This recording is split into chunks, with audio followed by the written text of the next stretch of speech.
Hey guys, we're out here at ImAlwaysInHotWater.com early in the morning on July 6th, out here in Rincon, Georgia, trying to get caught up as you know, all the boats going out, trying to get more boats back in for you guys still trying to catch the summer. And don't forget, September fishing is coming, and I got something pretty good for you right here, and hopefully you'll like it. I know I do. What we're showing out here is a 2005 Key Largo 180cc with a Yamaha 90 on it, probably somewhere between 175 and 250 hours. In fact, let me just kind of get in. I kept the cover off so you guys can see how clean the motor is. All service work done by Burns Marine right here. You guys can kind of see a fresh prop right there. We just did compression. Numbers will be up on the site, but 116, 116, 116. You know, it could be 117, 118, but you're dead on compression. And I have pictures of the compression test on the site.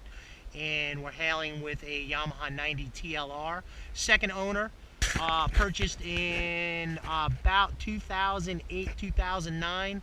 Got the vessel in excellent condition with very low hours, and basically uses it, you know, 6 to 8 times a year. For a couple fishing escapades. So, you know, you have a low hour boat with a real solid, you guys know I do, I love those 90 Yamahas, and your compression is really good, so you have no issues there. Obviously we would sea trial the vessel.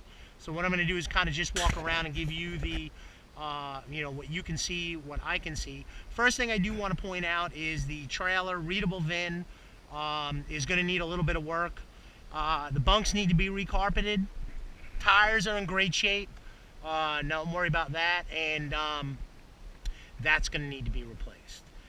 In fact, I'm even worried if I'm going to sea trial it. And that's going to hold. I think we'll be okay for a couple of times, but you're going to have to go down to West Marine or one of the trailer shops and just pop that out and pop a new one in. You know, not a big deal, but I wanted to just kind of point that out. So kind of keep that in mind. That's really my only complaint as far as that goes. You know, this vessel's been used mostly in the Savannah River. I want to kind of move up here, as you guys can see, up near the bow eye. You got a nice chip right in this area, as a lot of guys will get coming in hot.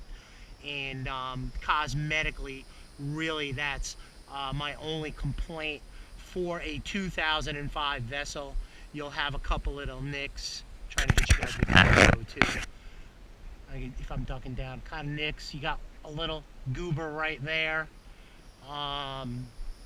You know, overall pretty clean. You have the exact you know, nicks and scratches that you would have for an 05, but you know, she's clean, she's nice. You know, I don't know if I'd even fix that front. I'd probably put some gel coat on it. I'd probably fish the heck out of this thing first before I even kind of went into doing any kind of repairs. And I'm going to move up into the vessel as we kind of go up, and she's cleaned and not showing any discernible stress anywhere. Clean, she's neat, she's solid. You know, I've been through it, no soft spots. As you guys can see, there is the cushion for the front. You know, you have your cooler. You know, your aerator works, your bilge pump works. This was actually a wood piece. There's nothing behind there. That was just basically installed to hold rod holders. I'd just pop that off and be done with that. Last service on this vessel was done in the end of basically the fall of last season. That's a full service, lower unit, gear oil, water pump, and you have a working stereo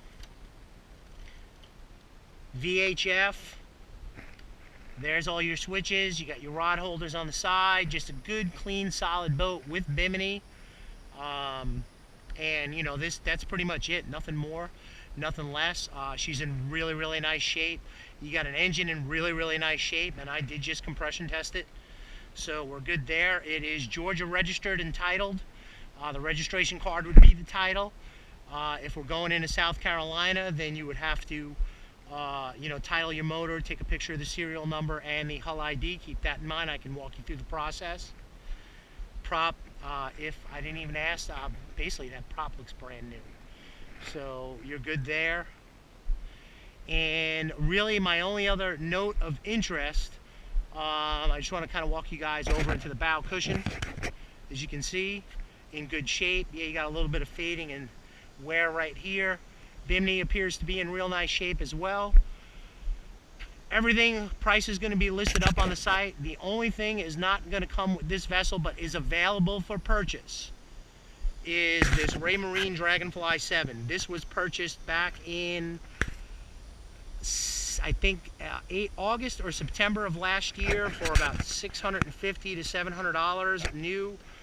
Been barely used. The seller will offer it in the sale at $500. This is not up for negotiation to purchase the boat. This is a separate purchase. If you want it, you can have it. If you have your own electronics, then you don't need it. He's going to leave the transducer in the hull because on his next boat he's going to go with a through hull transducer. So if you want it, it's $500 separate of the sale. I don't want to discuss it. Just tell me if you want it, then we'll add $500. If you don't want it, then it doesn't exist. And we're just going to kind of keep it that simple. He did just purchase it and doesn't really want to let it go, but if it's important to you, then we can kind of talk about that on that aspect. So anyway, Rob out here at ImAlwaysInHotWater.com in Rincon, Georgia, which is about 45 minutes from me. So if you want to sea trial the boat, obviously we need to have a contract in place with a deposit. Offers are welcome with a deposit to present to the seller, and we can kind of move forward for the year. For all my Bluffton people, I have no problem bringing the boat there to you, and we can sea trial and close out right there. So anyway, Rob at ImAlwaysInHotWater.com, wishing you guys a great and safe boating day.